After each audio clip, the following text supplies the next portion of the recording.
Yeah. Sorry. Yeah. So good morning and welcome to the Harbour Area Sub-Committee today, 12th of April. I don't have any apologies, so I'll just call for any declarations of interest. Yeah, a couple there.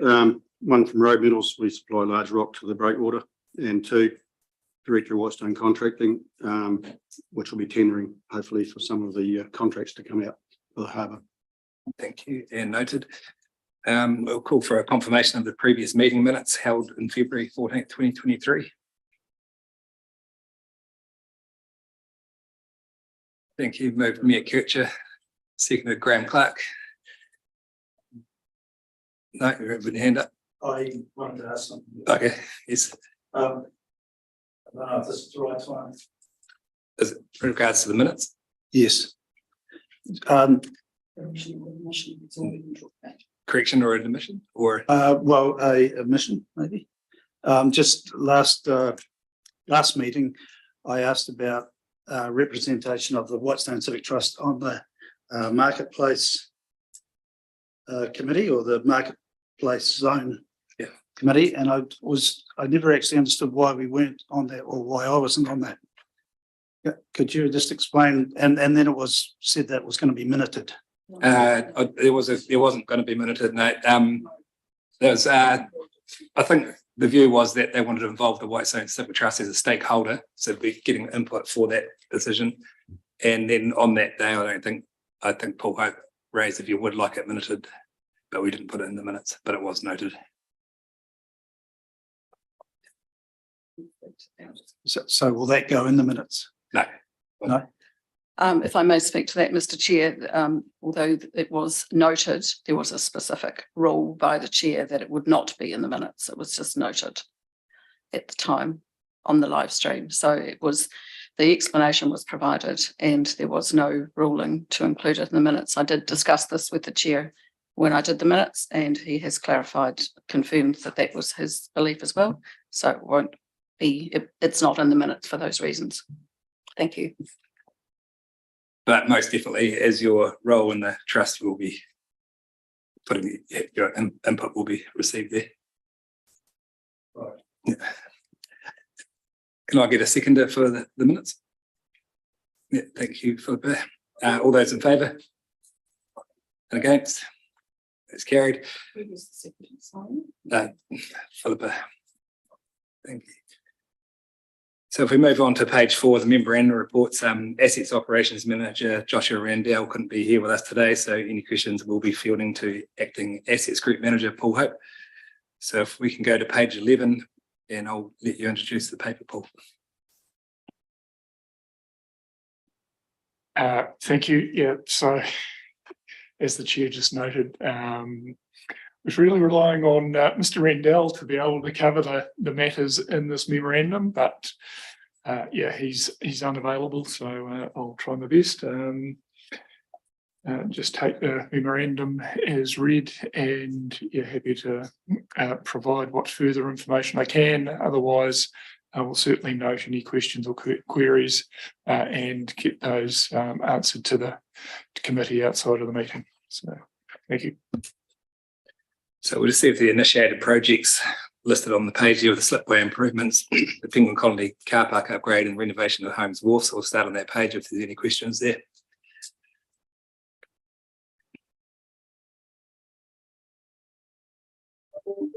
Where are we actually at with the car park upgrade? Is it due to go to tender, or is currently at tender stage, or somewhere in the future?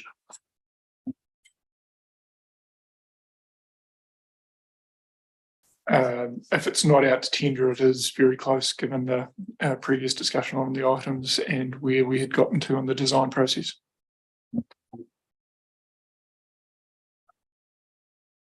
Mr. Braddock. Just want to ask a question about Holmes Wharf. As I'm one of the representatives overlooking the Holmes Wharf, how does the committee feel about maybe putting the buildings out to see if we can get any tenants? There is money to be spent, as you know, on services to there, being power, water and sewage. If if there is interest in it, that might help with our decision making on what we put in there. So I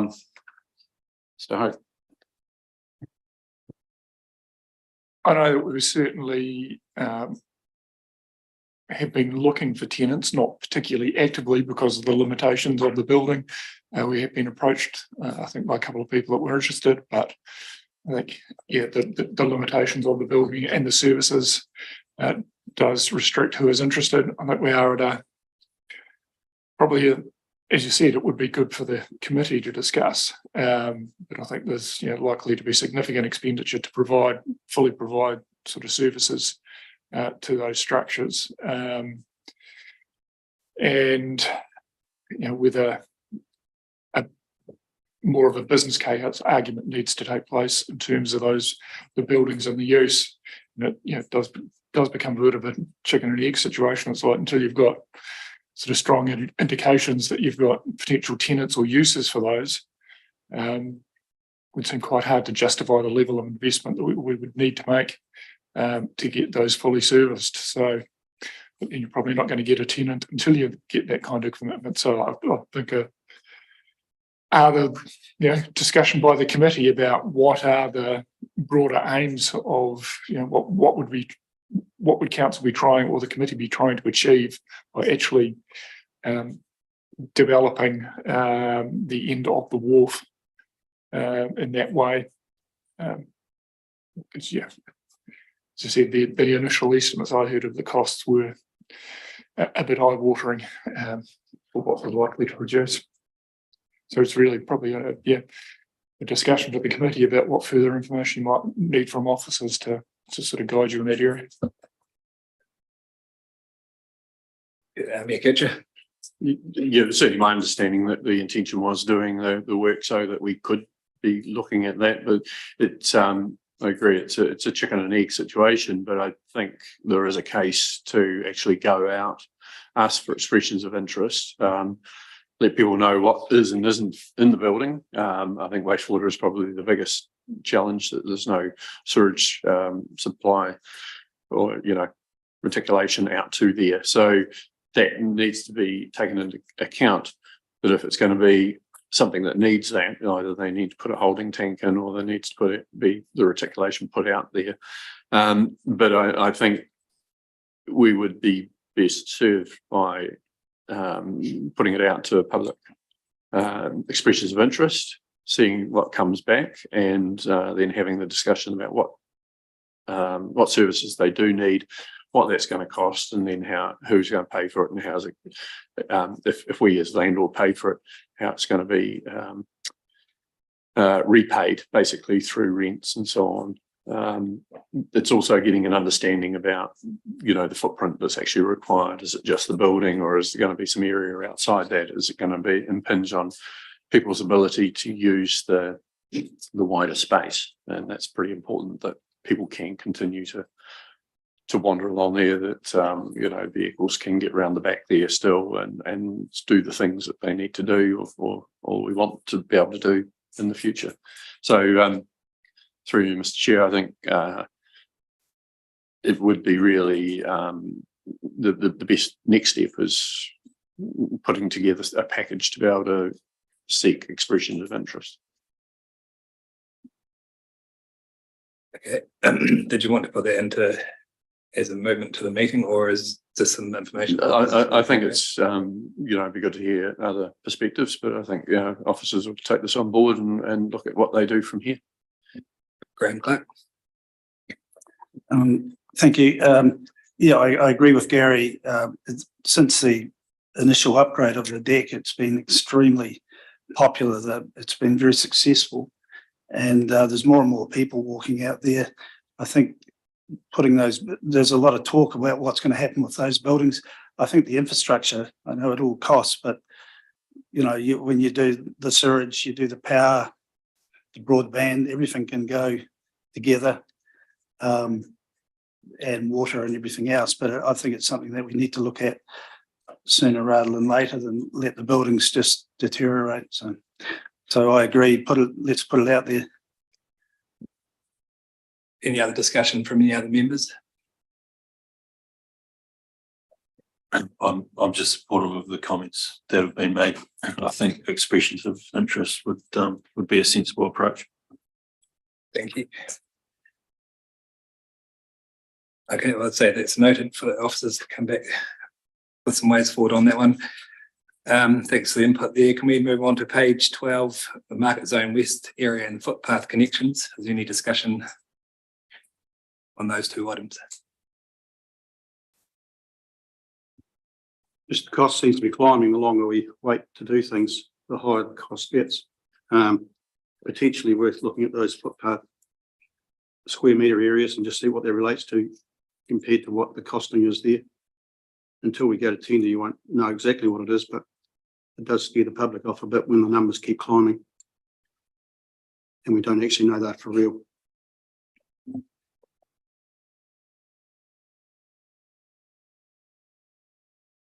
Right, Mr. Clark. On the plan, I noticed the corner section where the footpath's going past as a hail site. And I just wondered how serious that is with future development on that corner. I never realised that was classed as that. Yeah, I just note in the report it says it has been tested there and it's below levels for recreation exposure. So that's where we've taken the cost cutting exercise, we've taken the path through there to make it easier for design and construction. If you want to add anything to that, Mikadra. Yeah, I think it's automatically noted as a hail site because of the activity that happened there. So then it's subject to that testing. Testing's been done and it's showing that it's under the limits that it needs to be. So it's whether there needs to be any further testing, I'm not sure, but it's pretty positive at this stage. Obviously, it had fuel tanks on it once upon a time, and I'm sure that's why it's noted as the hail site. But if it's been well managed over time, there's not contamination there to any significant level, then all good. But yeah, it'd be certainly part and parcel of any work that goes on and any further development that happens on that site. Councillor Ryan.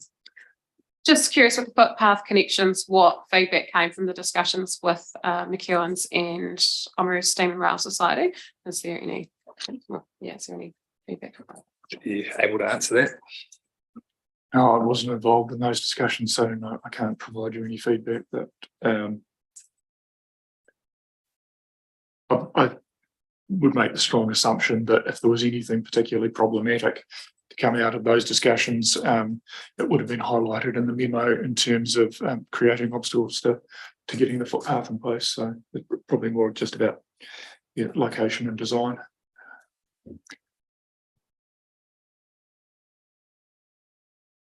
I expect that as far as steam and rail would go, having a formed footpath, which meant people would take that rather than just wandering potentially along the railway tracks and so on, would hopefully be seen to be quite a positive. But yeah, look forward to getting this connection through, because at the moment people do wander around. They're on the road or they're walking along pretty much along the railway track. So getting it formalised and adding that connection through to there will be very good. Look forward to it getting done. Thank you. If there's no more questions on the footpath connections, we'll move on to public access to breakwater and the rock armouring project update there. There's a replacement of the 1,500 tonne of rock armouring, concrete piers, and a bit of work will be starting on the McAndrew Wharf to tidy up over the next 6 months. Vested interest there. My understanding is that the larger rock that went in most recent times has been largely stayed there. Some of the replacement stuff was further out. Access to breakwater, I'm still very disappointed that we can't get access there, and it seems to be getting more and more difficult. We did have discussions quite a while ago, and I see here that removal of the unsightly concrete covering the start of McAndrew Wharf there. There was some talk about taking that unsightly concrete off the breakwater at the start as well. And if we did that and shaped it the correct way, then you could make access to the sandy beach available without having people climbing up the breakwater to get out where it's not quite legal yet. So I think we need to look at pushing that access to sandy beach. It was looked at just in continuing the wall of the breakwater along to the gate as a vertical wall, take out what was put there after flood damage quite a few years ago. So it gets back to looking like it used to, and that would preclude people climbing up there to get on the breakwater. Just my thoughts on that. Thank you. Is there any questions in regards to the project? No. Probably just if we're finished on those matters, I'd probably go back a page and just welcome any comments. I think that is proposed lighting that we've got on page 12 in terms of the wharf and yeah, whether there's any comments from the committee about, I suppose, the level of light that has been proposed. That picture. So you're on page 11. On page 12. Sorry, top page 12.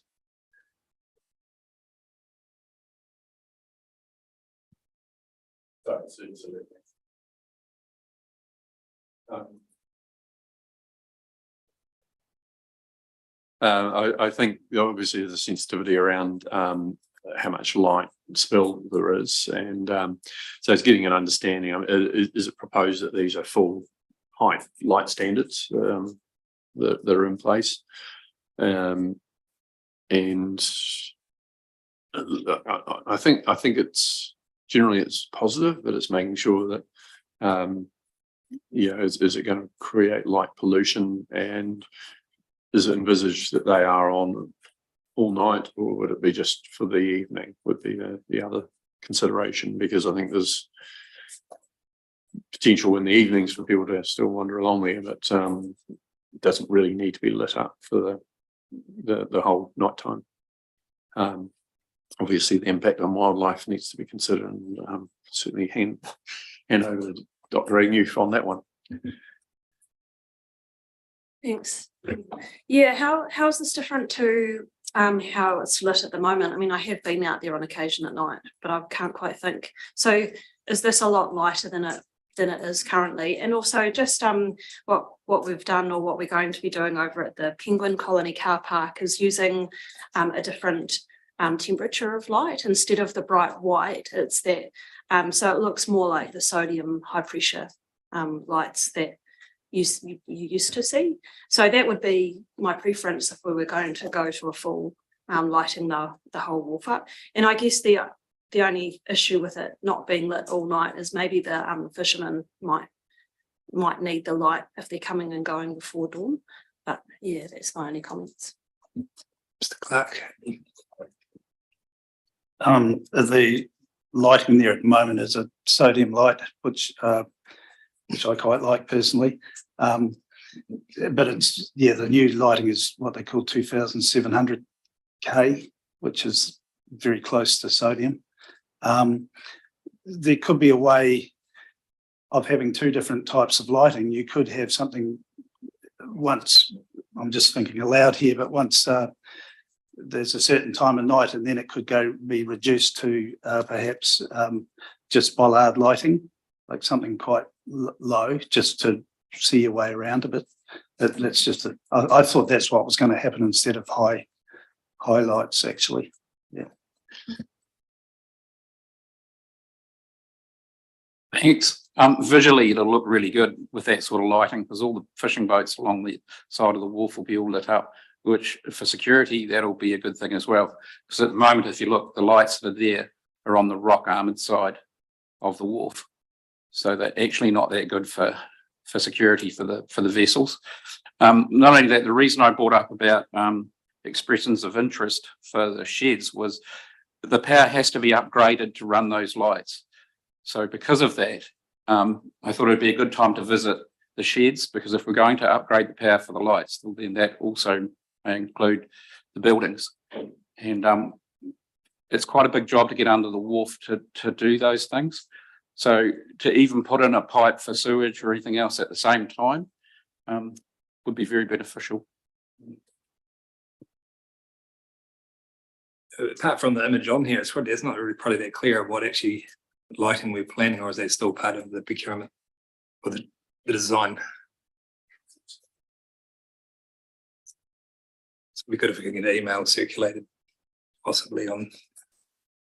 I think, Mr. Chair, there will be something, there will be a type of light that's being proposed, because that will determine the spacing and so on. So to get to where these designs are, I'm imagining that they're using going on a particular type of light, the height it needs to be and so on, because bollard lighting only wouldn't, you'd need more lights than if it was high light pole type lighting.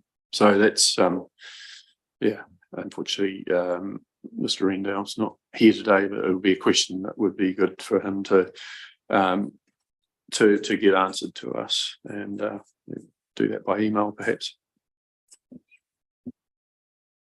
Yeah, and I think there's certainly been discussions with the roading team about they're putting in the ability to have almost by light control in terms of the street lighting. So to extend that kind of control down to this set of lights would help with the issue of that the mayor raised about what could be one level of lighting for a certain period of time, and then sort of dimming it right down for during the day, or even potentially turning it right off. And I know you did sort of have almost jokingly say about remote control, but there may be a way to integrate the needs of anything that's mooring against it,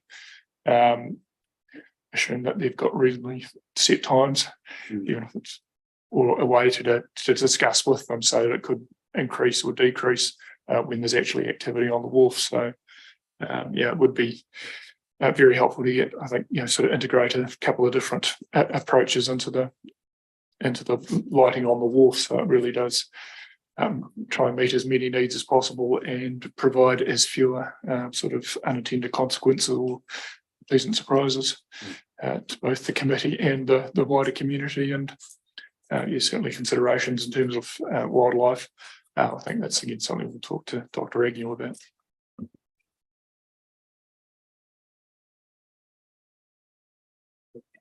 Mr. Clark. Just one other thing, just picking up on Kevin, the actual berthing for the boats, the power supplies to those are actually about shot actually. So all that needs to be upgraded as well. So it would all have to be part of the upgrade. Yeah. Thank you. Do we have any more questions about any of the projects to be initiated, or? Councillor Blackler. Thank you. I was just wondering if someone could just explain the road realignment project. I'm not familiar with that one. The mayor seems keen to answer. I could defer to him. Quite happy for you to, but essentially that's around the other side of the harbour, taking the road around behind the Yacht and Powerboat Club. So currently it goes around the front, and then it goes through the area where boats are being launched and then the cars being parked up and so on. So taking it around the back, freeing that area to be more pedestrian only type traffic, and just taking things out of the mix that's there. So there's been some challenges, I think, particularly around the narrowness behind the building and the proximity to the railway line, because there needs to be enough clearance there. But I'm wondering whether Kevin's got any further details, because he wears a couple of hats on this particular one, and might know where it's sitting at. It's definitely in the fairly hard basket. Thanks, Gary. Yeah, it's also about the safety of kids walking out onto the road from the building, because if you look at the clubhouse, the doors lead straight out onto the onto that piece of road. The roads, that area is about 8 metres wide now that the bollards are there for the walkway and cycleway. But I do understand that the expenditure is high. I think hasn't there been discussion on other avenues to try and make that safer, that piece in front of the maybe more jutta bars or signage. In the meantime, as like I say, we realise that money's not easy at the moment, and that's quite an expensive project. And just to add further, speaking to the paper, here's alternate options are going to come back to committee at some stage to address some of the safety concerns.